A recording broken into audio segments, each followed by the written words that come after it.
पूरी दुनिया का एक बड़ा सवाल बना हुआ है, इजराइल ईरान की जंग में आगे क्या होने वाला है और पूरी दुनिया पर इसका क्या असर पड़ने वाला है। इजराइल और ईरान की जंग के बीच दुनिया दो धड़ों में बढ़ती भी जा रही है। एक तरफ जहां अमेरिका ने इस लड़ाई में उतरने का मन बना लिया है, तो वहीं चीन और रूस ने भी अमेरिका को चेता दिया है, दूर रहने की हिदायत दी है। रूस ने अमेरिका को साफ साफ कहा है कि वो इस युद्ध से दूर रहे, नहीं तो हालात बेहद खराब हो जाएंगे। वहीं जिनपिंग ने कहा कि इजराइल ईरान पर हमले तुरंत रोक दे। कुल मिलाकर हालात लगातार खराब होते जा रहे हैं। युद्ध 8वें दिन में प्रवेश कर चुका है और दोनों ही तरफ से ड्रोन और मिसाइलों की बारिश हो रही है। वहीं इजराइल की तरफ से एक बार फिर बयान सामने आया है कि वो ईरान में सत्ता परिवर्तन पर काम कर रही है। इजरायली रक्षा मंत्री इसराइल काट्स ने कहा है कि अपनी सेना को वो ईरानी सरकार को अस्थिर करने के लिए तेहरान में शासन से जुड़े ठिकानों पर हमले तेज करने के निर्देश दे चुके हैं। साथ ही उन्होंने खामनेई को मारने की धमकी भी दी है। यानी साफ है ये लड़ाई फिलहाल थमने वाली नहीं है। ईरान ऐसे मारक हथियारों का इस्तेमाल कर रहा है जिसके आगे इजराइल का डिफेंस सिस्टम आयरन डोम भी फेल हो रहा है। इस पर बातचीत करेंगे क्योंकि पूरी दुनिया पर इस जंग का असर पड़ने वाला है और दुनिया के बड़े बड़े प्लेयर्स इसमें कूदते दिखाई दे रहे हैं। कई मेहमान मेरे साथ जुड़ेंगे, लेकिन उससे पहले ये रिपोर्ट।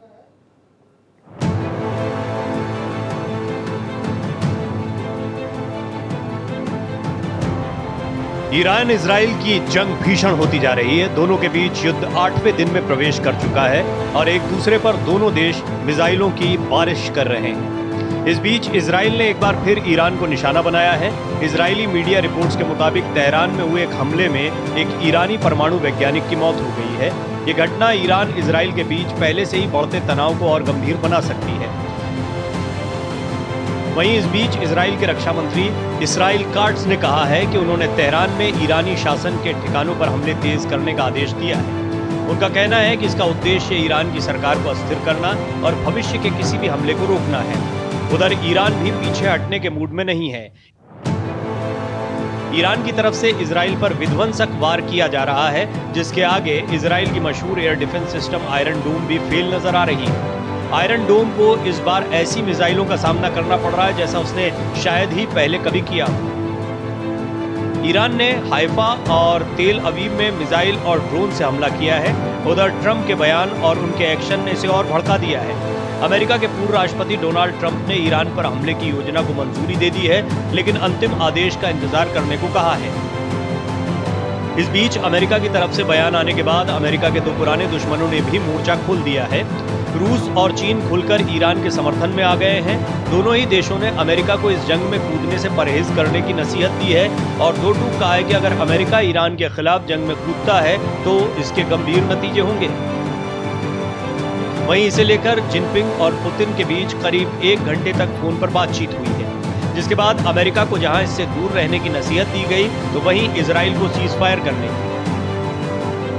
यानी साफ है ईरान और इजराइल की जंग समय के साथ और भड़कती जा रही है और दुनिया दो धड़ों में बढ़ती जा रही है। Bureau report, Bharat express. बहुत बारीकियां हैं, बहुत पेचीदगियां हैं। ये इतनी आसानी से नहीं समझ सकते कि दो देश जो हैं आपस में लड़ रहे हैं। इसके पीछे अब जब जाएंगे आप तो आपको बहुत पुरानी लड़ाई और लड़ाई के साथ साथ में स्वार्थ की लड़ाई, हित की लड़ाई भी दिखाई देगी। सब और हित किन चीज़ों में कौन सा देश देख रहा है, बड़ी गहराई से इसको समझना होगा, जिसमें हमारी मदद करेंगे विंग कमांडर सतीश शर्मा, रक्षा विशेषज्ञ के तौर पर, डॉक्टर अंशु जोशी, अंतर्राष्ट्रीय मामलों की जानकार हैं, इंटरनेशनल स्टडीज़ जेएनयू के साथ जुड़ी हुई हैं। डॉक्टर अंशु, आपका स्वागत है। विंग कमांडर शर्मा, आपका बहुत बहुत स्वागत है। डॉक्टर अंशु, सबसे पहले तो अभी रशिया चीन का जो स्टैंड है, अमेरिका का जो स्टैंड है और इजराइल ईरान, ये तो आमने सामने है। पहले इन चार प्लेयर्स को ज़रा समझा दीजिए, क्या ये सब गीदड़ भभकियाँ, धमकियाँ, साइकोलॉजिकल वॉर चल रहा है या ये सीरियस हैं, और अगर सीरियस हैं तो क्या होने वाला है? प्रवीण जी, बहुत अच्छा प्रश्न आपने चर्चा में रखा। और यदि हम सारे प्लेयर्स की दृष्टि से एक अम्ब्रेला लेवल पर देखें तो ईरान और इजराइल के बीच तो घमासान चल ही रहा है। हर दिन एस्केलेट हो रहे हैं जो टेंशन्स हैं, जो कॉन्फ्लिक्ट है, जो वायलेंस है। अब इसमें यदि आप अमेरिका, चीन और रशिया को देखें तो आज कल भी वक्तव्य जारी हुए थे, आज भी रशिया की तरफ से इस प्रकार के वक्तव्य आए हैं कि अमेरिका ईरान के साथ डायरेक्ट वॉर में ना कूदे। रशिया की ओर सबसे पहले आपको ले जाना चाहूंगी। रशिया इस वक्त पहले ही रशिया यूक्रेन युद्ध में रत है, वहां लगा हुआ है। एग्जॉस्टेड है, तो यहां पर अभी पुतिन आ करके ईरान के साथ खड़े नहीं हो सकते हैं। तो रशिया को एज अ प्लेयर अभी आप डायरेक्ट कॉन्फ्लिक्ट से बाहर समझिए, क्योंकि उसका खुद का एक डायरेक्ट वॉर ऑलरेडी चल रहा है यूक्रेन के साथ। अब चीन की ओर दृष्टि डालते हैं। चीन निश्चित तौर पर ईरान के साथ तो खड़ा है, लेकिन फिर वही बात की क्या युद्ध भूमि में साथ अगर खड़ा होगा तो आप ये समझिए कि चीन की अपनी आंतरिक स्थितियां इस प्रकार की हैं कि आर्थिक चुनौतियों का सामना वहां के राष्ट्रपति कर रहे हैं। इसके अलावा जिस तरह से इंडो पैसिफिक में अभी चीन जिस तरह से इंगेज्ड है, तो चीन को भी आप एज अ डायरेक्ट प्लेयर यहां से थोड़ा सा अभी दूर ही समझिए। अब आती हूं अमेरिका पर। ट्रंप का तो इस बार का जो उनका रिजीम है, मुझे लगता है वो ना अपने स्टेटमेंट्स के साथ खेलते हैं। आज कुछ कहते हैं, कल फिर अपने बयान से पीछे पलट जाते हैं। पहले कह रहे थे युद्ध शांति होनी चाहिए, युद्ध नहीं होना चाहिए, जब राष्ट्रपति बन के आए थे। फिर उन्होंने कहा ईरान को चेतावनी देते हुए कि सुप्रीम लीडर तक को खत्म कर सकता है अमेरिका और डायरेक्ट वॉर में कूद सकता है। अब फिर लेटेस्ट वक्तव्य आया है कि 2 हफ्तों का डिप्लोमेटिक पॉज वो दे रहे हैं। 2 हफ्तों बाद वो डिसाइड करेंगे कि क्या डायरेक्ट वॉर में ईरान के साथ अमेरिका इंगेज होगा। प्रवीण जी, मैं आपको बता दूं कि यूएस अपने नेशनल इंटरेस्ट के चलते डायरेक्ट वॉरफेयर में आज की तारीख में कहीं इंगेज नहीं होता। क्या वो यूक्रेन के साथ जाकर के वहां युद्ध भूमि में खड़ा हुआ? नहीं हुआ। नाटो के माध्यम से उसने सहायता जरूर भेजी, लेकिन अपनी सेना को और अपने आप को उसने युद्ध में नहीं झोंका। तो ये हो ये रहा है कि सब तरफ से प्लेयर्स इजराइल को और ईरान को और भड़का रहे हैं। लेकिन फिर भी आगे एक हफ्ते में किस तरह की सिचुएशन बनती है, यदि टेंशंस फर्दर एस्केलेट होते हैं, तो सबसे पहले यदि इन सारे प्लेयर्स में कोई युद्ध में कूदेगा डायरेक्टली, तो वो अमेरिका हो सकता है। प्रवीण जी, मैं ये एक बात तो जानता हूं कि यहां पर सबको पता है क्या होने वाला है, लेकिन कहीं ना कहीं बोलकर अपनी भूमिका दिखाना है कि देखो हम चुप नहीं बैठे हैं, हमारा स्टैंड है, हम डरते नहीं है किसी से। अपनी जनता को भी दिखाना है, दुनिया को भी दिखाना है, तो ताकत का खेल ये तो चलता ही है। विंग कमांडर शर्मा, हम इस बात को जानते हैं कि ईरान में सत्ता परिवर्तन हो जाए, यहां ईरान के खिलाफ से ज्यादा खामनेई के खिलाफ ज्यादा दिखाए, वही हमारा अंतिम लक्ष्य है, खामनेई को खत्म करना है, कोई और को बैठाना है, अमेरिका अपना हित भी इसमें ही देखता है। ये लड़ाई क्या ईरान में सत्ता परिवर्तन तक सीमित है, और ये जितने लोग जो कुछ भी बोल रहे हैं ये सिर्फ अपनी उपस्थिति दर्ज कराने के लिए कह रहे हैं, या आपको कुछ और इस पर लगता है? डॉक्टर प्रवीण, जिस तरह से अभी डॉक्टर अंशु जोशी बता रहे थे, इसमें एक बहुत बड़ा पेच है, और वो है टोटली अनप्रेडिक्टेबल कैरेक्टर, और वो है मिस्टर ट्रंप। अब ट्रंप की जो पोजीशन है, इनका ये कहते और करने वाली बात नहीं है। उसका एक मैं कैरेक्टर की अगर बात करूं तो he is a perfect businessman, और वो डील करने के लिए ही ऐसा लगता है कि अमेरिका के प्रेसिडेंट बने। He is not for war, number 1। इसी पोजीशन को देखते हुए आज चाइना और रशिया भी उसको सलाह दे रहा है कि अमेरिका डायरेक्ट इस वार में न कूदे। लेकिन मैं आपको ये बता रहा हूं कि जिस तरह से उन्होंने अभी पाकिस्तान के जनरल मुनीर को वहां बुलाया है, और ये सब इस तरह की हरकतें जो ट्रंप की हैं, वो डायरेक्ट आप ये नहीं कह सकती हो कि he has given some mandate और he is the man of words. यहां पेच फंसा हुआ है इजराइल के कंधे पर, या इजराइल जो भी ये एक्शन कर रहा है, मुझे लग रहा है कि नेतन्याहू को कम से कम इस आदमी से एक परफेक्ट प्लान लेकर, कमिटमेंट लेकर ही ये अटैक ईरान पर करना चाहिए था। लेकिन मुझे ऐसा लगता है कि कहीं ना कहीं ही इज अनप्रिडिक्टेबल, इसकी वजह से इजराइल को बहुत बड़ा नुकसान झेलना पड़ रहा है, और फ्यूचर में भी पड़ सकता है। विंग कमांडर शर्मा, इसी बात में एक पॉइंट ऐड करना चाहता हूं। आपने बड़ी ये ऐसी मौजूद बात कही है, मुझे वो पॉइंट याद आ रहा है, इसी से आगे कंटिन्यू करिएगा। कुछ एक्सपर्ट्स का ये भी मानना है कि इजराइल भी एग्जॉस्ट हुआ हमास के साथ लड़ाई में, ये जो फिलिस्तीन या फिर लेबनान के साथ हिजबुल्ला और हुती, इतना सब लड़ते लड़ते थक गया। समहाउ इस चीज में कामयाबी हासिल की है नेतन्याहू ने कि डोनाल्ड ट्रंप को भी इसमें बीच में ले आए। कुछ एक्सपर्ट्स का ऐसा भी मानना है। देखिए, इसमें बिंदु कहां है कि जहां पर आप हिजबुल्ला और हुती और हमास की बात कर रहे हैं, ये तीनों ही ब्रेन चाइल्ड थे ईरान के, और Iran is the mother factory. आप ये समझिए कि जिसने ये सब कुछ लॉन्च कराया, इस बात को पूरा वर्ल्ड जानता है। लेकिन क्वेश्चन ये है कि नेतन्याहू एग्जॉस्ट होने की बात नहीं है, वो एक कंट्री है, और बहुत छोटा कंट्री है। जिस लेवल से उन तीनों के साथ वॉर किया है, ईरान ने अपने असली जो मिसाइलें थी और असली जो टेक्नोलॉजी के साथ जो उसके पास इक्विपमेंट्स थे, वो उसने हुती, हमास और इनको नहीं दिए।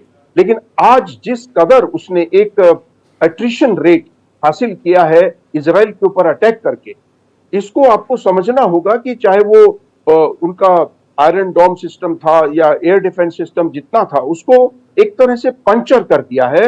और इसका कोलेटरल डैमेज जो इजराइल आज भुगत रहा है, ये कहीं ना कहीं रॉन्ग असेसमेंट है। और इस असेसमेंट का जो सबसे बड़ा खामियाजा जिसकी वजह से हुआ है, मेरी मानना है कि ये ट्रंप की वजह से, ट्रंप ने कुछ कहा है और फिर उस पर एक तरह से बैन लगा दिया है, होल्ड उसको कर लिया है, वो वहां से उसको गो अहेड नहीं दे रहा। अगर उनको ये करना था परमाणु के साथ साथ, इन्होंने जो ईरान के शासक हैं उनका खात्मा भी उसी दौर में कर देना मैं चाहिए इस था। पॉइंट को आपके आगे बढ़ाऊंगा, ये बड़ा इंपॉर्टेंट पॉइंट है, इसमें कुछ और दिलचस्प पहलू हैं जो समझे जा सकते हैं। हमारे साथ देश के जाने माने अर्थशास्त्री शरद कोहली जी भी जुड़ गए हैं। शरद जी, स्वागत है आपका भी। शरद जी, ब्रेक पर जाऊं उससे पहले थोड़ा सा ये पॉइंट डालिए, क्योंकि हमने शुरुआत यहीं से की थी कि रशिया, चाइना, अमेरिका, तीन बड़े बड़े प्लेयर्स ये देख रहे हैं खेल को, और तुम मत जाना, तुम मत जाना, तुम आओगे मैं आऊंगा, तो ये सारा चल रहा है। और इजराइल और ईरान के बीच दोनों जगह भारी तबाही हो रही है। हम देख रहे हैं कि जितनी बड़ी बड़ी इकोनॉमी हैं, ये सब लड़ाई झगड़े में लगी हुई हैं। इंडिया का फायदा होने वाला है या और नुकसान होने वाला है? नमस्कार डॉक्टर प्रवीण और सभी पैनलिस्ट को और भारत एक्सप्रेस के व्यूअर्स को मेरा अभिनंदन। देखिए, इसमें जो चाचा जी हैं ना बीच में, उनको मैं ट्रम्प चाचा बोलता हूं आजकल। तो वो सारा खेल ये चाचा जी का है। बाकी तो जो जैसे करते थे, जब करते थे, वो वैसे ही करते थे। तो दो बड़े ज्योतिषी हुए हैं दुनिया के, नॉस्ट्राडामस और बाबा वेंगा। मुझे उम्मीद है सभी दर्शकों ने इनके नाम कभी ना कभी जरूर सुने होंगे। मुझे लगता है ये भी फेल हो जाएं ये बताने के लिए कि ट्रम्प साहब अब क्या करने वाले हैं। सुबह कुछ होते हैं, दोपहर को कुछ होते हैं, और शाम को कुछ और हो जाते हैं, अगले दिन सुबह फिर कुछ और हो जाते हैं। कभी कहते हैं मैं अभी अटैक करूंगा, कभी कहते हैं वीकेंड तक का वेट कर लीजिए, कभी कहते हैं कुछ बड़ा होने वाला है, फिर कहते हैं मैं अब 2 हफ्ते वेट कर लूंगा। तो अनसर्टेनिटी सारी ये डोनाल्ड ट्रंप साहब की वजह से है, चाचा जी की वजह से है। और जब तक वो चाचा जी का दिमाग स्थिर नहीं होगा, ये अनसर्टेनिटी बनी रहेगी। बाकी रशिया, चाइना और बाकी देशों की बात करें हम, वो उनका एक स्टैंड है और वो स्टैंड पे बने हुए हैं। ऐसा नहीं है कि वो रोज बदलता है स्टैंड, पर जहां परिस्थिति बार बार बदल रही है वो ट्रंप साहब की हमने ये अब टैरिफ में भी देख लिया। और ऐसा लग रहा है ट्रंप साहब के ना दिमाग के 2 हिस्से हो गए हैं। एक हिस्से में तो टैरिफ वॉर चल रहा है जो अभी भी, अब वो हिस्सा फिलहाल शांत है। अब ये दूसरा हिस्सा जो है, इसमें जियोपॉलिटिकल वॉर शुरू हो गया है। तो ये दोनों हिस्से आपस में कनेक्ट करें। मुझे उम्मीद करता हूं चाचा जी को ये याद आ जाए कि भैया मैं तो टैरिफ वॉर कर रहा था, बीच में कौन से वॉर के चक्कर में मैं फंस गया, और मैंने कहा लपेट दिया, इसराइल को भी धकेल दिया बीच में इस लड़ाई के। और अब उनको 2 हफ्ते कह दिया है, वो बेचारे 2 हफ्ते मिसाइल वहां की खाते रहेंगे। उनके अस्पताल पे मिसाइल गिर गई है और ईरान ने हाइपरसोनिक मिसाइल शुरू कर दी है जिसकी की आयरन डोम काट नहीं है, और इससे इजराइल को नुकसान होगा। तो मुझे लग रहा है चाचा जी को जितनी जल्दी समझ में आएगा उतना आपका ये पॉइंट और विंग कमांडर शर्मा ने जो बात कही वो लगभग एक जगह पर आ रही है। डॉक्टर अंशु भी सुन रही हैं, तो हम जानेंगे कि क्या सचमुच इजराइल उलझ गया है इस मामले में। ये डॉक्टर अंशु मुस्कुरा रही हैं चाचा जी सुन के जी। तो एक ब्रेक ले लेता हूं, ब्रेक के बाद लौटते हैं, फिर इस पॉइंट से हम आगे बढ़ेंगे कि क्या इजराइल यहां पर किसी लपेटे में आ गया, बातों में आ गया, डोनाल्ड ट्रंप का इतना भरोसा नहीं करना चाहिए था जैसी कोई बात है, या फिर प्लानिंग इससे ज्यादा बड़ी है, कुछ आगे की प्लानिंग चल रही है, या फिर रशिया चाइना का जो दबाव आया वो कुछ हद तक काम कर रहा है, जो ये बार बार लड़ाई में हम जाने वाले हैं और उसका एक्सटेंशन आता जा रहा है। बात यहां तक आई है कि इजराइल ने क्या ज्यादा भरोसा अमेरिका पर दिखा दिया है। ईरान और इजराइल के बीच की लड़ाई ऐसा नहीं कि नहीं है अमेरिका की वजह से छिड़ गई है। ईरान इजराइल को देश ही नहीं मानता है और इजराइल के अस्तित्व को अगर बरकरार, और वो आंख में किरकिरी की तरह भी देखता है, इस पूरे क्षेत्र में इजराइल का होना वो पसंद नहीं करता ईरान। तो वैसे भी इजराइल के लिए तो तनाव था, लेकिन ईरान से टक्कर लेना भी इतना आसान नहीं था। अमेरिका का सपोर्ट था। अब यहां पर जब दोनों तरफ से लगा कि हां माहौल बन रहा है, तो कौन कितना जिम्मेदार है इन हालात का, ये थोड़ा सा समझते हैं। डॉक्टर अंशु, ब्रेक से पहले आपने सुना विंग कमांडर शर्मा और शरद जी दोनों ने इस ओर इशारा किया है कि अब ये थोड़ा एक्सटेंशन है, 2 हफ्ते रुकते हैं, 1 हफ्ता रुकते हैं, सारा चल रहा है। क्या इसमें इजराइल चाह रहा है सपोर्ट मिल जाए, और मिले ना मिले उसके पास इसके अलावा कोई सिचुएशन थी ही नहीं, या फिर अमेरिका ने थोड़ा पुश कर दिया? शरद जी ने जो बात कही उसी को आगे ले जाऊंगी। देखिए, अगर आप इस कॉन्फ्लिक्ट को देखें, ईरान और इजराइल के बीच जो कुछ भी चल रहा है, इसकी शुरुआत तो तभी हो गई थी जब 2022 में अक्टूबर 7 को हमास ने इजराइल पर हमला किया था।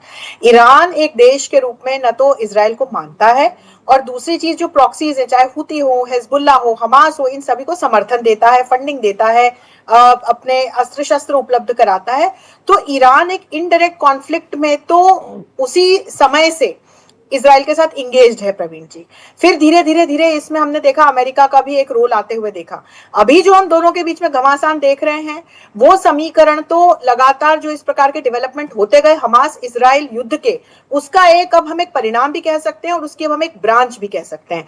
और जहां तक ट्रंप का सवाल है, ट्रंप के साथ हो ये रहा है कि वो दोनों युद्ध रुकवा पाने में अभी तक विफल रहे हैं। तो मुझे लगता है हमारे संदर्भ में भी काफी दिनों से मैं ये जानने की कोशिश कर रही थी, समझने की कोशिश कर रही थी कि ट्रंप इस तरह के बयान क्यों दे रहे हैं, जबकि हमारी सरकार की तरफ से ऐसा बयान आ गया कि अमेरिका ने किसी तरह की मध्यस्थता हमारे और पाकिस्तान के बीच नहीं कराई, फिर भी वो क्यों ऐसे स्टेटमेंट दे रहे हैं। इसी तरह से वो इजराइल को लेकर भी स्टेटमेंट्स देते आ रहे थे। हुआ क्या कि जब शुरुआत में कुछ अपने आक्रमणों में और उन आक्रमणों को जीतने में इजराइल ने सफलता प्राप्त की, जैसे कुछ न्यूक्लियर साइंटिस्ट जो थे ईरान के, उनको मार गिराया, न्यूक्लियर साइट्स तबाह कर दी, कुछ और जो प्रोमिनेंट इनके खामेनेनी से जुड़े हुए जो लोग थे उनको मार दिया। तो मुझे लगता है क्रेडिट लेने के चक्कर में, अपने आप को एक्नॉलेज कराने के चक्कर में, एक समय ऐसा भी आया था बीते कुछ दिनों में जब ट्रंप इजराइल और अमेरिका को एक करके वी यानी कि हम की भाषा बोल रहे थे। तो वो हम की भाषा से वो फिर मैं की भाषा पे आ गए हैं, क्योंकि कहीं ना कहीं इंटरनली वो भी समझ रहे हैं कि उनके देश की आर्थिक स्थिति कैसी है, जनता का और अपोजिशन का क्या उनको समर्थन मिलेगा यदि वो डायरेक्टली इसमें आ जाते हैं तो वॉर में। तो वो चेतावनियां दे रहे हैं, लेकिन वो अभी सीधे सीधे युद्ध में हमें आते हुए मेक अमेरिका ग्रेट अगेन, शरद जी बहुत मागा की बात करते हैं, लेकिन मुझे तो लगता है make America in trouble again type का मामला कर रहे हैं। वो उसकी परिभाषा ही बदल दी, एक के बाद एक परेशानियां और पैदा कर देते हैं। डॉक्टर अभिनव पांड्या भी मेरे साथ जुड़ गए। शरद जी मैं इस पर आपसे बात करूंगा, लेकिन डॉक्टर पांड्या आपका भी स्वागत है। ये हमें थोड़ा सा बताएं, आप अभी तक मेहमानों से कई पहलुओं पर चर्चा हुई है, लेकिन इसमें कितना तो सिर्फ बयानबाजी चल रही है कि रशिया हो, चाइना हो, अमेरिका हो, ये बातें कह रहे हैं, और कितने सीरियस प्लेयर इस लड़ाई में इजराइल ईरान के अलावा आपको दिखाई दे रहे हैं? देखिए, मैं एक बात कहूँ कि लड़ाई तो अब हमें ही मान के चलना चाहिए कि हम वर्ल्ड ऑर्डर के अंदर एक डिसाइसिव शिफ्ट की तरफ जा रहे हैं। ये लड़ाई तो होनी ही थी बहुत लंबे समय से, एक तरह से कहते हैं कि it was in the pipeline, because आप समझिए यहाँ पर ईरान ने शुरू से ये डिक्लेयर किया है कि वो न्यूक्लियर वेपन्स को, जो तरह से वो बात छुपी नहीं है, वो न्यूक्लियर वेपन्स को टारगेट कर रहे हैं। और ये भी बात तय है कि ईरान के पास अगर न्यूक्लियर वेपन्स आ जाते हैं तो वो इजराइल पर अटैक करेगा, बिकॉज ईरान एक आइडियोलॉजिकल स्टेट है। वो एक एक्सट्रीमिस्ट इस्लाम के इंटरप्रिटेशन में बिलीव करते हैं, और उनके लिए जो इजराइल से जो दुश्मनी है वो एक मजहबी दुश्मनी है। तो definitely they will attack. Israel के पास कोई चारा नहीं था इसके सिवा, बिकॉज इनका एनरिचमेंट जो है 60% लेवल को क्रॉस कर रहा था, और अगर ये शायद थोड़ा वेट करते तो वो आपका इस तरह से एटॉमिक वेपन्स एक्वायर कर लेता। और आप एक और चीज देख के चले कि शायद आज इजराइल ये सोचता है कि अभी ईरान बहुत वीक है, क्योंकि हमास को इन्होंने क्रश किया है, इन्होंने हिजबुल्लाह को क्रश किया है, और हौथीज के अगेंस्ट एक्शन चल रहा है। अमेरिका के अंदर भी एक फेवरेबल डिस्पोजिशन है। लेकिन आज से 5 साल बाद मेरा एक प्रश्न है, आप बताइएगा कि जिस तरह से चीन और रूस की ताकत बढ़ रही है, क्या अमेरिका इजराइल को सपोर्ट करने में या इजराइल के साथ खड़े रहने में उतना सक्षम होगा या नहीं होगा? क्योंकि अमेरिका की बहुत इंटरनल प्रॉब्लम्स बढ़ रही है। अमेरिका एक डिक्लाइनिंग पावर है, आप देख के चले। चाइना का राइज हो रहा है, रशिया का राइज हो रहा है, वो कई सारे फ्रंट्स के ऊपर और भी उलझा हुआ है। वो तो जवाब खुद ही देते हैं, अमेरिका फर्स्ट करके पहले ही जवाब दे दिए। देखिए, उनके इंटरनल भी अगर आप देखेंगे तो ट्रंप और डीप स्टेट के बीच में बहुत तनातनी चल रही है। वहां पर अभी आपने लॉस एंजलिस में राइट्स देखे, इमिग्रेंट्स का इशू हो चाहे इस्लामिक एक्सट्रीमिज्म का हो, अमेरिका एक इंटरनल क्राइसिस के अंदर बहुत जल्दी उतरने वाला है, और वो चीज शुरू हो चुकी है। और मुझे ऐसा लगता है कि शायद 5 साल बाद वो इतनी उसमें ताकत ना हो कि वो इजराइल के साथ खड़ा हो सके।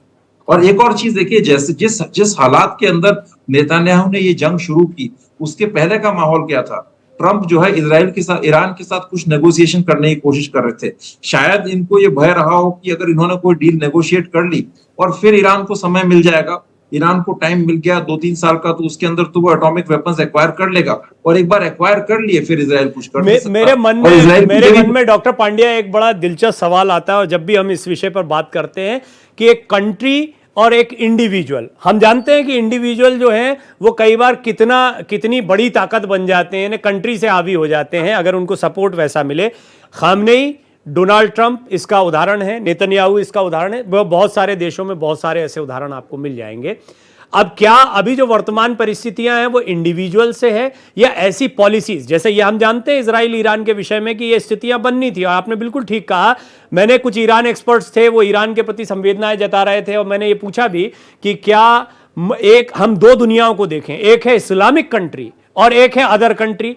क्या ऐसी दुनिया के बारे में हम सोच सकते हैं? इसको वो डिनाई नहीं कर पाते हैं कि इस्लामिक कंट्री जैसी कोई चीज है और इस इलाके में इजराइल को बर्दाश्त नहीं किया जा रहा है। लेकिन दूसरी तरफ अमेरिका की अपनी चौधराहट की जो पॉलिसी रही है वो भी एक बड़ी चुनौती पूरी दुनिया के लिए, सिर्फ उसके लिए नहीं। इसमें चाहे अमेरिका की भूमिका हो, रशिया चीन की तरफ से जो हिदायत दी गई है वो हो, ऐसे कई पहलू हैं जो इस ओर इशारा करते हैं कि ये सब उतना वेल प्लान्ड भी नहीं है जितना दिखाई पड़ता है, और इसमें अभी भी कंफ्यूजन की स्थिति कई देशों के लिए, अमेरिका जैसे देश के लिए। और उसमें एक बड़ी वजह निकल कर आ रहे हैं डोनाल्ड ट्रंप, जिन्हें शरद कोहली जी ट्रंप चाचा कह रहे हैं, सुबह क्या कह रहे हैं, शाम क्या कह रहे हैं, नहीं पता है। और ये एक बार नहीं, एक विषय पर नहीं, कई विषयों पर कई विशेषज्ञों की राय है, और ये अमेरिका में भी विशेषज्ञों की राय है, इसलिए इस बात को नजरअंदाज नहीं किया जा सकता है। मेरे साथ बात करने के लिए विंग कमांडर सतीश शर्मा, रक्षा विशेषज्ञ के तौर पर, डॉक्टर अभिनव पांड्या, जियोपॉलिटिकल एक्सपर्ट के तौर पर, doctor Anshu Joshi, international studies JNU,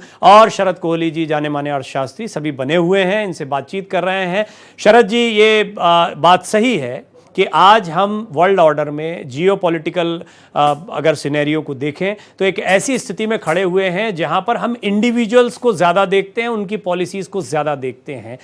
हमें राष्ट्रों की पॉलिसीज़ का अता पता ही नहीं होता है। हमें लगता है बाइडेन के बाद ट्रंप आएगा तो अमेरिका की सोच बदल जाएगी। क्या ऐसा हो रहा है? देखिए, कॉन्स्टिट्यूशनल लेवल पे अगर किसी व्यक्ति को इतनी पावर दी जाती है कि वो ऐसे मैटर्स में डिसीजन ले सकता है, जैसे ट्रंप साहब के पास है, उदाहरण हम ले रहे हैं, ट्रंप साहब को इस टाइम एग्जीक्यूटिव ऑर्डर वो मान लीजिए साइन कर देते हैं कि मिडिल ईस्ट में जितने भी उनके बेस हैं, डिफेंस के बेसिस हैं, यूएई में है, जॉर्डन में है, कुवैत में है, और जितने बेसिस है वहां से वो सेना आगे बढ़ के, मान लीजिए मैं एक हाइपोथेटिकल सिचुएशन ले रहा हूं कि वो ईरान की तरफ कूच करे, तो उनको जब एग्जेक्टिव पावर्स होती हैं तो जो देशों का कॉन्स्टिट्यूशन है, आज हमारे देश की बात करिए, अगर हम प्रधानमंत्री मोदी जी एक निर्णय लेते हैं कि हमें ऑपरेशन सिंदूर करना है, नाम भी वही रखते हैं, तो नेचुरल बात है हम उसको मोदी जी से जोड़ के देखते हैं कि मोदी जी का ये निर्णय था, हम क्रेडिट भी मोदी जी को देंगे। इसी प्रकार बाकी देशों का भी है। तो ऐसे में आपको एक व्यक्तित्व का जो पूरा साइज है वो बड़ा होता दिखता है देश से। अब देश का मैंडेट इसके पीछे है या नहीं है, हमारे देश में तो पूरा मैंडेट था। यहाँ तो कश्मीर में वो लोग जो पत्थर फेंकते थे वो भी आके मोदी जी के साथ खड़े हो गए इसमें। पर अमेरिका में ये मैंडेट है कि नहीं? अब मागा का जो ग्रुप है इनका, जिसको मेक अमेरिका ग्रेट अगेन कह रहे हैं, ये मैं उसको मेक अमेरिका एक्सपेंसिव अगेन कहता हूं, क्योंकि फेड ने कल रात को मीटिंग हुई, उसमें रेट चेंज नहीं किए परसों रात को। तो ये जो मागा का ग्रुप है, इसको अगर हम छोड़ दें डॉक्टर प्रवीण, तो अमेरिका में ये बात सही है कि ज्यादातर लोग उनको सपोर्ट नहीं करते, पर क्या वो उनके खिलाफ बोल सकते हैं? तो ये अगर एक आंदोलन छिड़ जाता है तो लोग सड़कों पर उतर आते हैं। जब अति हो जाती है किसी चीज की तो लोग सड़कों पर उतर जाते हैं। पर क्या ट्रंप साहब को पूरे अमेरिका का समर्थन है? क्या बेंजामिन नेतन्याहू साहब जब हमास से लड़ाई लड़ रहे थे तो कई दफे वहां पर इजराइल में प्रोटेस्ट हुए, लोग सड़कों पर आए, और उनको ये सिर्फ लोग ये कह रहे थे हमारे आप हॉस्टेज वापस ले आइए। आप वहां पर एड पर अटैक कर रहे हैं, आप वहां अस्पतालों पर अटैक कर रहे हैं, आप वहां जो लोग खाना ले रहे हैं उनके ऊपर अटैक कर रहे हैं। हमें तो हमारे हॉस्टेज वापस चाहिए, जिन लोगों को उठा के यहां से वो ले गए थे जब हमास ने 7 अक्टूबर को अटैक किया था। तो मुझे लगता है कि आपके सवाल का सीधा जवाब दूं कि व्यक्तित्व इतना बड़ा इसलिए हो जाता है कि कॉन्स्टिट्यूशन उसको ये पावर देता है कि ये डिसीजन ले, और हम उसको, क्योंकि एक व्यक्ति का सामने बयान आता है, आप तो जब अमेरिका और भारत को दिखाना होता है, आप भी अपने स्क्रीन पे मोदी जी को और ट्रंप को दिखाते हैं, तो ये सच है कि व्यक्तित्व बड़ा हो जाता है और राष्ट्र उसके पीछे पीछे। मैं ये नहीं कहता कि राष्ट्र छोटा हो जाता है, मैं ये कहता हूं कि राष्ट्र उसके निर्णयों के पीछे चलता है, पर आंतरिक रूप से कितनी जनता इसको सपोर्ट कर रही है, ये बहुत अहम बात ये है आपने डॉक्टर बड़ी प्रवीण। इंपॉर्टेंट बात कही। मैं तो इसको ऐसे उदाहरण के तौर पर भी रखता हूं कि जो बाइडेन चल भी नहीं पा रहे थे अपने आखिरी दिनों में ढंग से, उनको समझ नहीं आता था कि वो इधर जा रहे हैं इधर जा रहे हैं, और ये तस्वीरों में वीडियोस में बहुत साफ हो जाता था। बट अमेरिका थे दुनिया के सबसे शक्तिशाली व्यक्ति, वो तब भी थे क्योंकि अमेरिका के राष्ट्रपति थे। तो ये बात सही है कि राष्ट्र ही बड़ा होता है, लेकिन जब डिसीजंस कुछ होते हैं उस समय काल परिस्थिति में तो वो व्यक्तित्व को भी बड़ा बना देते हैं। विंग कमांडर शर्मा, आपने जहां बात को छोड़ा था वहीं से मैं चाहूंगा कि आपकी बात को आगे बढ़ाया जाए। इजराइल एक तरीके से इसमें आ गया और मजबूरी भी थी। जो डॉक्टर पांड्या ने कहा वो बात सही है कि यहां पर जो हालात बने हुए हैं इसके अलावा और कोई स्थिति हो नहीं सकती थी। तो ऐसे में जो मैं आपसे पूछ रहा था कि अमेरिका का सपोर्ट इजराइल को अभी ज्यादा जरूरी है बनिस्बत इसके कि अमेरिका अपने किसी स्वार्थ की सिद्धि कर ले इजराइल के भरोसे। डॉक्टर प्रवीण, सबसे बड़ी बात इसमें एक आती है कि ये युद्ध क्यों स्टार्ट हुआ है। इसके पीछे केवल एक चीज है, वो ईरान कल एक एटॉमिक पावर न बन जाए। तो परमाणु तनाव इसकी जड़ है। और अगर हम इस बात को समझते हैं, अभी वॉल स्ट्रीट जर्नल की एक रिपोर्ट है, उसमें जो ट्रंप है उसने अपने सहयोगियों को कहा है कि वार की जो योजना है उस योजना को मंजूरी दी जाती है। अब उसके आगे एक रडर लगा दिया है, लेकिन परमाणु कार्यक्रम के बारे में कोई फैसला नहीं लिया गया है। अब आप ये समझिए, ये दुविधा की स्थिति इजराइल पर कितनी भारी पड़ेगी। इजराइल का जो मेन मकसद था कि ईरान परमाणु बम न बना पाए, वो भी पूरा नहीं होता दिख रहा है, क्योंकि ईरान के शासक को ये पता था कि इजराइल क्या कर सकता है और अमेरिका क्या कर सकता है। इसलिए उन्होंने जो अपनी लेबोरेटरी है जहां पर उन्होंने इसको डेवलप करना था, वो इतनी दुर्गम स्थिति पर और जमीन के इतनी नीचे और सॉलिड बंकर्स के साथ में है कि वहां तक अभी तक कोई मार नहीं पहुंच पाई है। और अमेरिका के पास ही वो बम वर्षक है।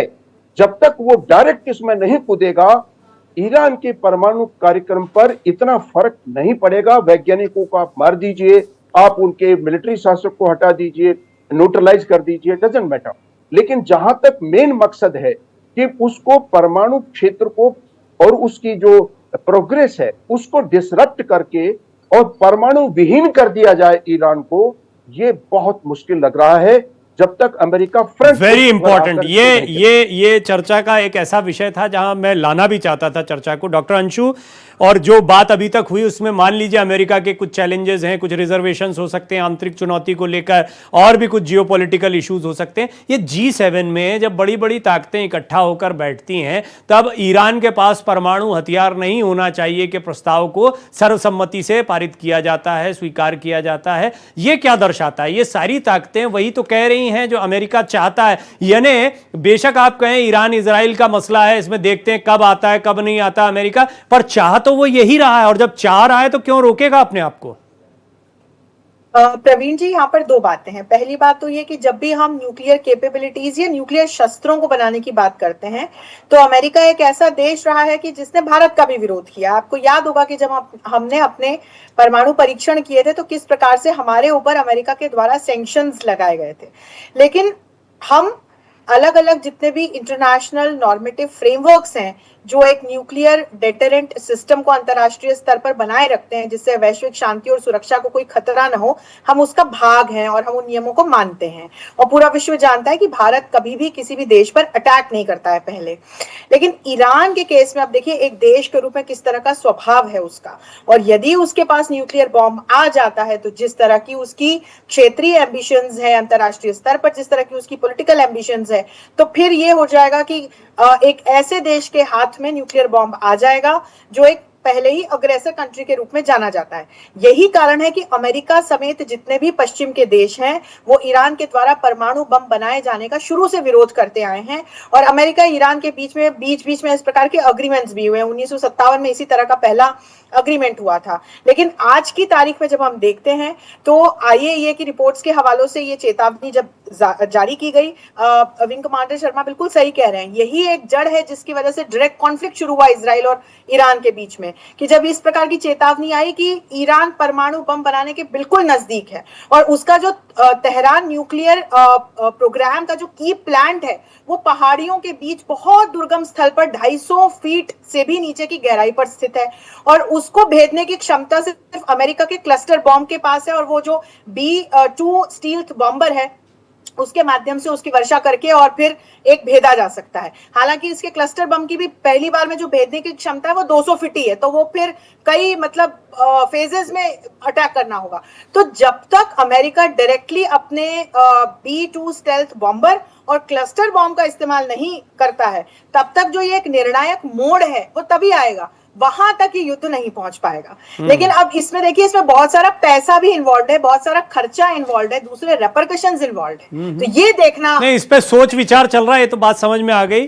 डॉक्टर पंड्या, 100 की सीधी बात, एक सीधा सवाल अब ये बनता है, जितनी चर्चा अभी तक हुई है उसके बाद में, अमेरिका बेशक वो बहुत कुछ सोच ले, अपनी परिस्थितियों के बारे में सोच ले, वो अमेरिका, वो डोनाल्ड ट्रंप जो अभी तक ये दावा कर रहे थे मैं ये युद्ध रुकवा दूंगा, वो युद्ध, वो भी क्या इस युद्ध का हिस्सा बनेंगे, नहीं बनेंगे? आपका क्या लगता है, ये रिजर्वेशंस उनके रहेंगे, सिर्फ अभी धमका रहे हैं?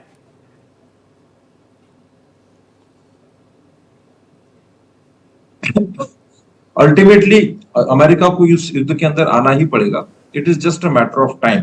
आप इसको लॉन्गर टर्म पर्सपेक्टिव के अंदर देखिए, जिस तरह से ये बेसिकली जो जंग चल रही है इसमें ईरान और इजराइल दोनों एक प्रॉक्सीज है। बेसिकली ये जंग है वेस्ट वर्सेस आपके जो नए राइजिंग पावर्स है रशिया और चाइना, उनके बीच।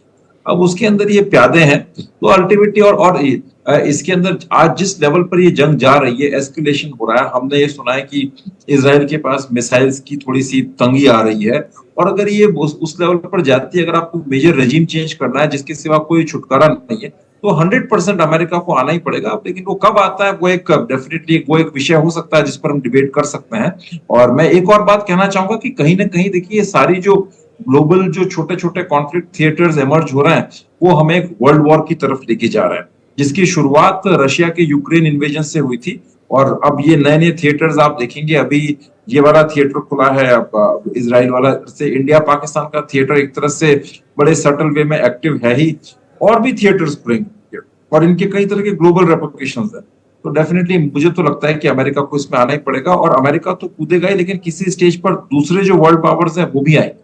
अब ये कि कौन इसको कितनी सफाई से, अगर ये अगर रजीम चेंज कर लेते हैं, इनके पास अगर ये लोग रजीम चेंज नहीं करते हैं, तो आप लिखवा के ले लीजिए 2-3 साल के अंदर वापस ईरान अपने उसी ढर्रे पर आ जाएगा, और खमानी वापस हमास और इस तरह के जो टेररिस्ट एक्टर्स हैं इनको सपोर्ट करना शुरू कर देंगे और न्यूक्लियर कैपेबिलिटी एक्वायर कर लेंगे। अगर वो हो जाता है तो फिर इजराइल के लिए एग्जिस्टेंशियल थ्रेट है, फिर इजराइल को उस एरिया से बचाने वाला कोई नहीं है। और आप एक और चीज देखिए, सिर्फ ईरान ही इजराइल का थ्रेट नहीं है, तुर्की भी एक बहुत बड़ा फैक्टर है, जिसकी एक इस्लामिक एक्सट्रीमिस्ट आइडियोलॉजी है, और तुर्की ने जिस तरीके से सीरिया के अंदर जुलानी को लगाया है, उसके भी जो ग्लोबल एम्बिशंस है, pan Islamist, pan Turkic ambitions, वो साफ नजर आ रहे हैं। बचे खुचे आपके अरब स्टेट्स के अंदर वहां पर जो डिक्टेटरशिप है उन्होंने स्थिति को नियंत्रण में करके रखा हुआ है, लेकिन वहां पर भी एक जो बहुत ही जो कट्टर इस्लामिक एक्सट्रीमिस्ट का जो तबका है, जिसको हम अरब स्ट्रीट कहते हैं, वो एक्टिव है, और वो अभी सूक्ष्म अवस्था में थोड़ा सा, लेकिन वो कभी भी एक्टिव हो सकता है। अगर ऐसी स्थितियां बनी तो फिर इनके लिए बड़ा मुश्किल हो जाएगा। तो आई थिंक मेरे ख्याल से इजराइल के लिए अभी ये बेहतरीन मौका है, इस रेजिम से छुटकारा पाया जाए, और कहीं ना कहीं इंडिया के लिए भी बहुत अच्छा होगा। बिकॉज देखिए, अगर आप देखें आज इजराइल और इंडिया के बीच में अगर कुछ इश्यूज आते हैं, हम खुल करके इजराइल के साथ इसलिए नहीं आ पाते क्योंकि हमारे ईरान के साथ बड़े ऐतिहासिक और सांस्कृतिक ताल्लुकात हैं। हमें INSTC ट्रांसपोर्ट कॉरिडोर के लिए उसकी जरूरत है। लेकिन दूसरी तरफ आप ये भी देखेंगे कि ईरान की जो मुल्ला रेजिम है, वो कई सारे मामलों के अंदर भारत के खिलाफ चलती है। बुरहान वानी को जब कश्मीर में मारा गया था, तो उसको ईरान की कई सारी यूनिवर्सिटीज के अंदर एक हीरो की तरह सेलिब्रेट करके उसके जश्न मनाए गए थे। आपको 370 का जब हमने एब्रोगेशन किया, तो ईरान की इस मुल्ला गवर्नमेंट ने भारत को क्रिटिसाइज किया था। तो अभी जो कोऑपरेशन हमारा इनके साथ है वो टैक्टिकल है, लेकिन लॉन्ग टर्म जो इस्लामिक इश्यूज है उसमें ईरान आपका विरोध करता है। तो कहीं ना कहीं इस रेजिम का चले जाना इस क्षेत्र की स्थिरता और शांति के लिए अच्छा। ईरान कमज़ोर पड़ जाएगा, अमेरिका आ जाएगा, ख़त्म, बात यहाँ तक नहीं है। डॉक्टर पांड्या ठीक कह रहे हैं, यहाँ पर बात सीधी सीधी लड़ाई की है। अमेरिका और दुनिया की जो दूसरी ताकतें रशिया और चाइना हैं, और जिन्होंने अपनी ताकत को बढ़ाया है। तो शरद जी, आपका आज विषय आ ही नहीं पाया, तो मैं आना भी चाह रहा था आपके विषय पर। तो मुझे ये बताइए कि अर्थशास्त्र के दृष्टिकोण से, अब हम जानते हैं इकोनॉमिक वॉरफेयर ही आज की ताकत या हमेशा की ताकत देखी गई है कि पैसे की ताकत है।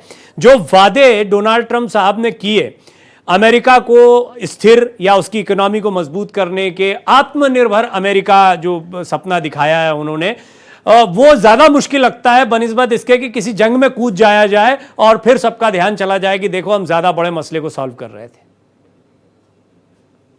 कि वो अपने उस वाले ब्रेन के सेक्शन को भूल गए हैं जो टैरिफ वॉर उन्होंने छेड़ा हुआ है। इसमें 9 जुलाई की कयामत की डेट भी उन्होंने फिक्स की हुई है कि 9 जुलाई तक जो है वो डील हो जानी चाहिए। मुझे लगता है फिलहाल वो इस ईरान और इजराइल के उसमें उसको भूल गए हैं, उनका सारा ध्यान यहाँ पर है। देखिए, अगर आप वर्ल्ड वॉर 1 और वर्ल्ड वॉर 2 की हिस्ट्री जो लोग जानते हैं पढ़ेंगे, तो ये डॉक्टर पांड्या साहब ने बड़ी अच्छी बात करी कि ये इसकी जो चिंगारी है ना, वो कहीं थोड़ी लगती है पहले, और धीरे धीरे बढ़ते बढ़ते 6 साल चला था वर्ल्ड वॉर 2, 5 साल चला था वर्ल्ड वॉर 1 1914 से 1919 तक, और 1939 से 1945 तक वर्ल्ड वॉर 2।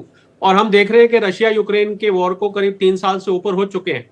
तो मुझे लग रहा है, बिल्कुल उन्होंने बहुत पते की बात करी, मैं भी यही कहना चाह रहा था कि हम वर्ल्ड वॉर की तरफ बढ़ रहे हैं, क्योंकि अल्टीमेटली जैसे ही ये अमेरिका बीच में कूदता है तो ईरान को रशिया और चाइना की पूरी सपोर्ट है।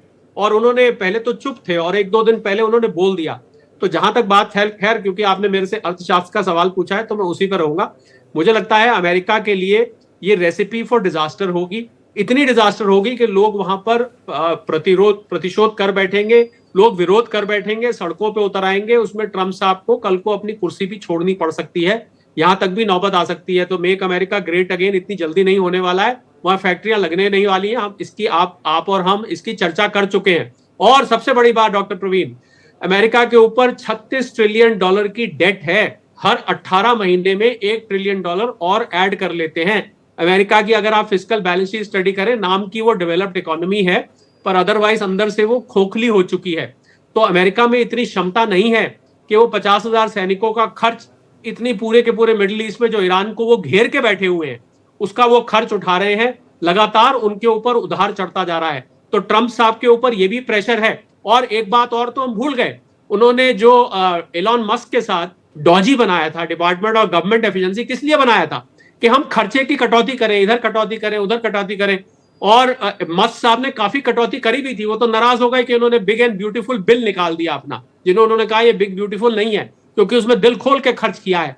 तो मुझे लग रहा है अमेरिका को दिमाग में ये भी होगा कि अगर हम इस लड़ाई में कूद पड़ते हैं तो हमारे एक्सचेकर पर कितना इसका लोड पड़ेगा। मैंने पहले भी कहा था, मैं दोहराना चाहूंगा कि लड़ाइयां पैसे से लड़ी जाती हैं। आगे रॉकेट, मिसाइल और हमारे जवान होते हैं, पर पीछे जो है उसके पैसा होता है। बिना पैसे के कुछ नहीं हो सकता। अमेरिका की जेब उतनी गहरी नहीं है डॉक्टर प्रवीण, जितनी दुनिया समझती है। अब वो पहले वाली बात नहीं है, वो दिल लग चुके हैं अब उनके। जब पहले एक जमाने में अमेरिका होता था, अंदर से वो खोखला हो चुका है। ये बात उनके जहन में होगी। मुझे लगता है इसको वर्ल्ड वॉर की सिचुएशन ये आएगी, ना चाहते हुए भी आएगी। जो डॉक्टर पांड्या ने बात करी, मैं पूरी तरह से सहमत हूं। मैं इसमें इकोनॉमिक ऑर्डर में एक छोटा सा सवाल आपसे और इस पर रखूंगा मेरे जहन में, पर उसको अभी यहीं रोकता हूं, क्योंकि विंग कमांडर शर्मा का विषय अब यहां पर आ गया। आपने जो बात बोली थी वो वहां इशारा भी कर रही थी। हथियारों के लिहाज से विंग कमांडर शर्मा, अभी हम देखते हैं कि ईरान थोड़ा कमजोर पड़े। ईरान के भी कई एक्सपर्ट, मौलाना रिजवी में खासतौर पर कोट करना चाहूंगा, काफी अच्छे जानकार थे, अभी 1-2 दिन पहले मेरे साथ थे, उन्होंने काफी कुछ बताया। वो थोड़ा सा सॉफ्ट कॉर्नर भी उनका ईरान, थोड़ा सा क्या, बहुत सॉफ्ट कॉर्नर था उनका, और वो ईरान की मजबूरियों को भी गिना रहे थे। लेकिन इजराइल ईरान की अगर आमने सामने की सीधी सीधी लड़ाई चलती रहेगी तो दोनों की ताकत का आकलन आप कैसे करते हैं? देखिए, सबसे बड़ी बात है डॉक्टर प्रवीण, ये सारे इतने इंटेलिजेंट पैनलिस्ट यहाँ बैठे हैं, बिना पैसे की जहां तक स्थिति है, मैं इसको एक नाम देना चाहता हूं, that is war economy. War economy एक वो रिजर्व फंड होता है, हर राष्ट्र की ताकत होती है कि वो लेटेस्ट, उसके पास जो भी हथियार खरीदेगा वो टेक्नोलॉजी के हिसाब से बहुत अपग्रेडेड होते हैं, और हर राष्ट्र अपने आप को टेक्नोलॉजिकली अपग्रेड करके और एट्रिशन रेट को बढ़ाना चाहता है। तो ऐसी पोजीशन में मैं ये कहूंगा कि इजराइल अभी आगे है, लेकिन मिसाइल्स के मामले में ईरान इजराइल से आगे है। और ऐसी पोजीशन में जहां तक वॉर टॉर्डन कंट्री के सवाल है, इजराइल भी थक चुका है।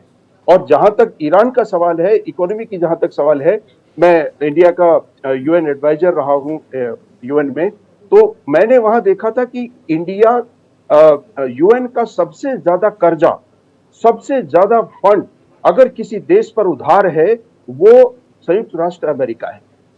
इतना बड़ा कर्जदार है, इसकी जितनी सेनाएं बाहर हैं, जितनी शांति सेनाएं इसकी ऑर्डर से मंगवाई जाती हैं, उनका पैसा ये वापस नहीं कर रहा है और इसकी वजह से यूएन की संस्थाएं बंद होने पर आ गई हैं।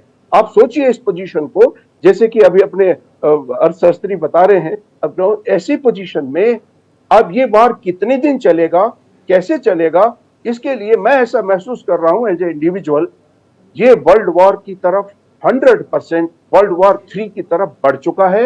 And I don't think so कि अब इसमें कोई स्केप रूट आएगा। इंटरेस्टिंग है। आज की जो चर्चा हुई है कि किसी छोटी किताब से कम नहीं है।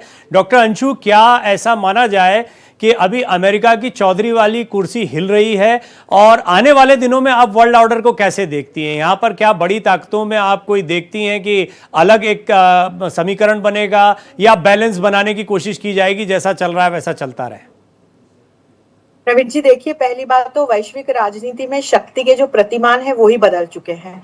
प्रथम विश्व युद्ध की हम बात करें, द्वितीय विश्व युद्ध की बात करें तो कोलोनियलिज्म का टाइम था और ये युद्ध इसलिए लड़े गए क्योंकि जैसे प्रथम विश्व युद्ध की अगर बात करूं तो 24 जुलाई 1914 को ऑस्ट्रिया हंगरी के एक आर्कड्यूक थे फ्रांस फर्डिनेंड, उनकी हत्या साराजेवो में कर दी गई थी और सर्बिया पर इसका इल्जाम लगाया ऑस्ट्रिया हंगरी ने। दोनों छोटे छोटे देश थे और ये बात वहीं खत्म हो जाती, लेकिन जर्मनी ने ऑस्ट्रिया हंगरी को कहीं ना कहीं कहूंगी कि भड़काया, आगे बढ़ाया कि वो आक्रमण करे और इसके बाद जर्मनी इस युद्ध में कूदा, न्यूट्रल बेल्जियम पे आक्रमण किया, फिर यूके आगे आया, फ्रांस आ गया और इस तरह से प्रथम विश्व युद्ध की शुरुआत हुई जिसमें 2 लॉबीज बनी।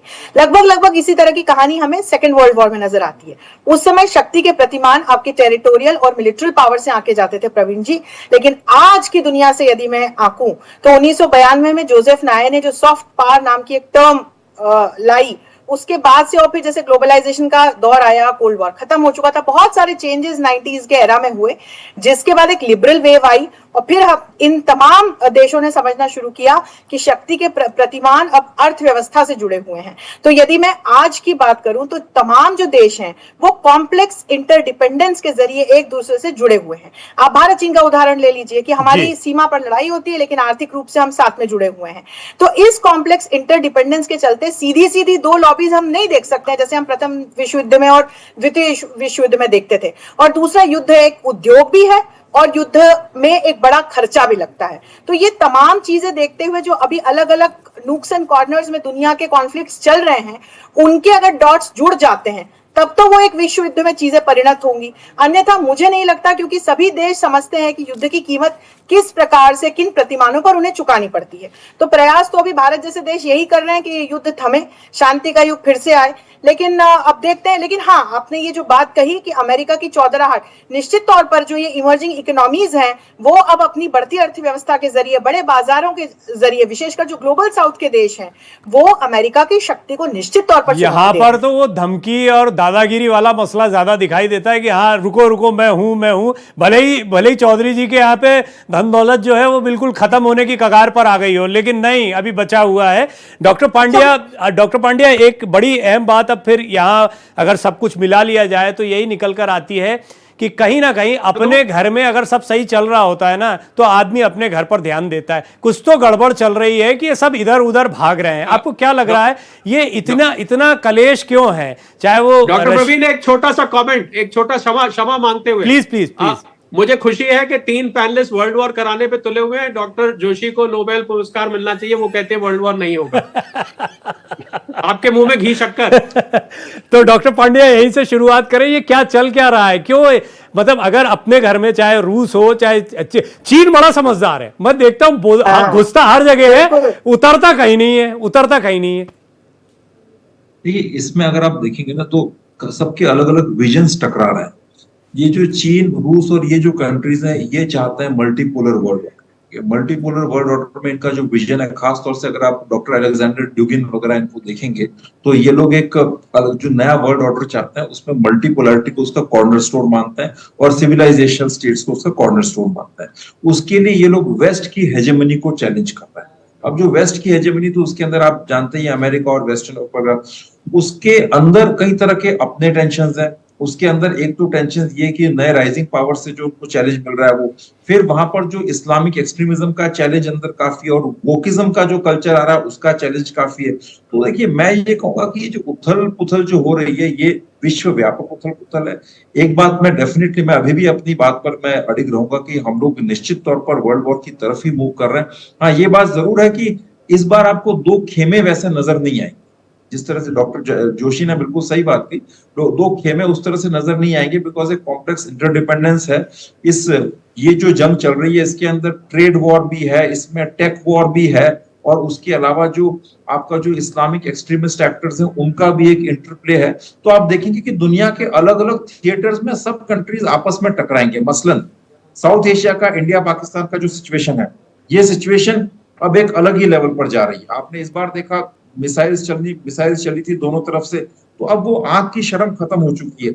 अगर नेक्स्ट टेरर अटैक होता है तो भारत कितना भी कोशिश कर ले, संयम बरत ले, लेकिन वो जंग, जब आपने पुलवामा के बाद बालाकोट पर स्ट्राइक किया था तो ये बात तय थी कि अगली बार जो है वो एस्केलेशन अलग लेवल पर जाएगा। और अब ये नेक्स्ट अगर होता है, एस्केलेशन, लड़ाई होती है, तो फुल फ्लेजेड वॉर हो सकता है। और मैं ये भी कहूंगा कि पाकिस्तान के ऊपर बात आई तो पाकिस्तान आपके ऊपर न्यूक्लियर अटैक करने से नहीं चूकेगा, बिकॉज अगेन आप ये याद रखिए कि पाकिस्तान एक इस्लामिक स्टेट है, वो इस्लामिक आइडियोलॉजी से चलता है। और भारत की जो बातें हैं कि this is not the era of war और हम शांति चाहते हैं, माफ कीजिएगा, मैं पूरी दुनिया में जाता रहता हूँ, इन बातों को एक फ्रिंज और मूर्खता के सिवा कोई इसको ज्यादा अप्रिशिएट नहीं करता। आज की दुनिया में कोई शांति नहीं चाहता। रूस का विजन है अपना वापस एक वो एम्पायर बिल्डिंग की तरफ सोच रहा है रूस अपने पूरे एरिया के अंदर।